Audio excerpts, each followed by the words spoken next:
Hello বন্ধুরা, আমি শোভা। দেবশোভার চ্যানেলে আবার একটা ছোট্ট রান্না তোমাদের সাথে শেয়ার করতে আমি চলে এসেছি। দেখো, যেটা দেখতে পাচ্ছ স্ক্রিনে, সেটা হচ্ছে বাটার পনির।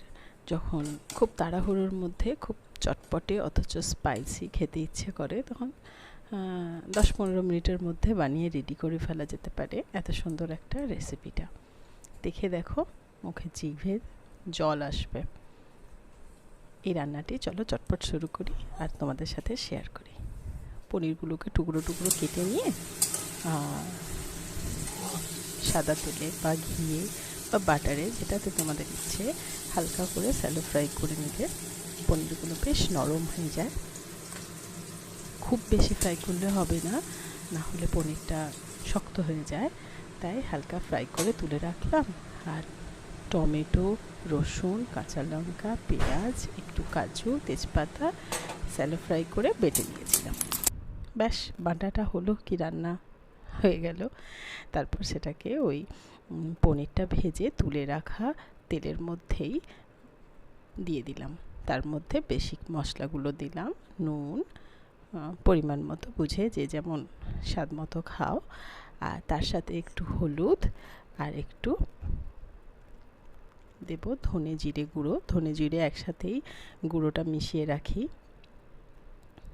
এই দেখো, এটাও পরিমাণ মতো দিয়ে পরে মশলাটা কষানোর কাছে কিন্তু রান্নার স্বাদটা এটাই একটু সময় সাপেক্ষ। 10-15 মিনিট আস্তে আস্তে কষাতে হবে যতক্ষণ না মশলাটা তেল ছাড়ছে। দেখো, হাফ কষে আমি ঢাকা দিয়ে কম আঁচে আর একবারও ফুটিয়ে নিলাম। দেখো, মশলাটা তেল ছাড়তে শুরু করে দিয়েছে আর একটা ক্রিমি ক্রিমি ভাব ওপরে বোঝাই যাচ্ছে। মশলাটাই যেহেতু গ্রেভি, এটা টেস্টটাই যেহেতু অ্যাবজর্ব করবে পনিরটা, তাই মশলাটা ভালো করে কষানো খুব দরকার। তার সাথে কালারের জন্য আমি একটু কাশ্মীরি লঙ্কা গুঁড়ো দিয়ে দিলাম। দিয়ে এটাকে একটু ঢাকা দিয়ে দিয়ে 2-3 বার ভালো করে কষিয়ে নেব। দেখো, কষে গেছে সুন্দর, তেল ছেড়ে দিয়েছে। খুব একটা তেল ছাড়বে না, কারণ তেলটা খুব একটা খাই না বলে বেশি দেওয়াই নেই। তাই একটু কম আঁচে সময় ধরে ধরে ভালো করে কষিয়ে নেওয়ার পর পনিরটা ওর মধ্যে অ্যাড করে দিলাম। দেখো, পনিরটা অ্যাড করে একসাথে দুটোকে মিশিয়ে নিয়ে ভালো করে একটু কষিয়ে নেব 2-3 মিনিট। কারণ রান্নায় কোনো ঝামেলাই নেই, মশলাটা কষানোর কাছেই রান্নার স্বাদ। তাই এটা একটু ধৈর্য ধরে 10-15 মিনিটের ব্যাপার করলেই রান্না একদম রেডি খাওয়ার জন্য। এই দেখো, কষে গেছে সুন্দর। এরপর এর মধ্যে একটুখানি পরিমাণ মতন আরও কিছু ইনগ্রিডিয়েন্টস অ্যাড করব, যাতে টেস্টটা আরও বেড়ে যায়।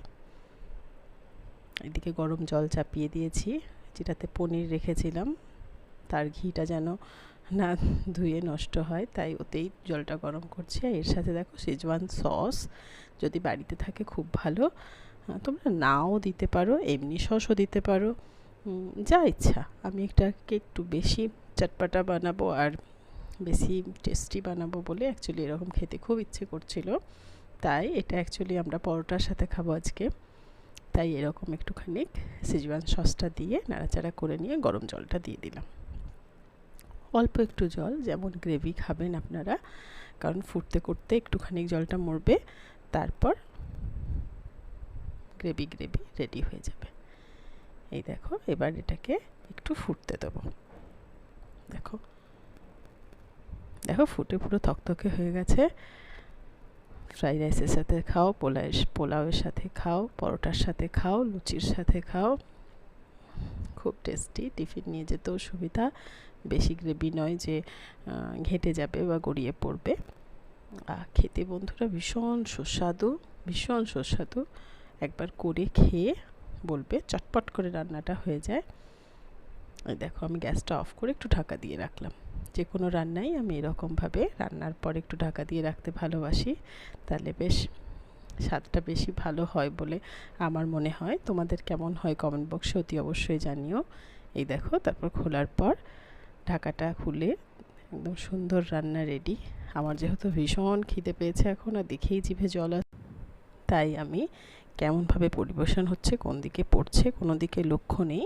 অ্যাকচুয়ালি এই রান্নাটা আমি ভিডিওটা শ্যুট করব বলে করিনি।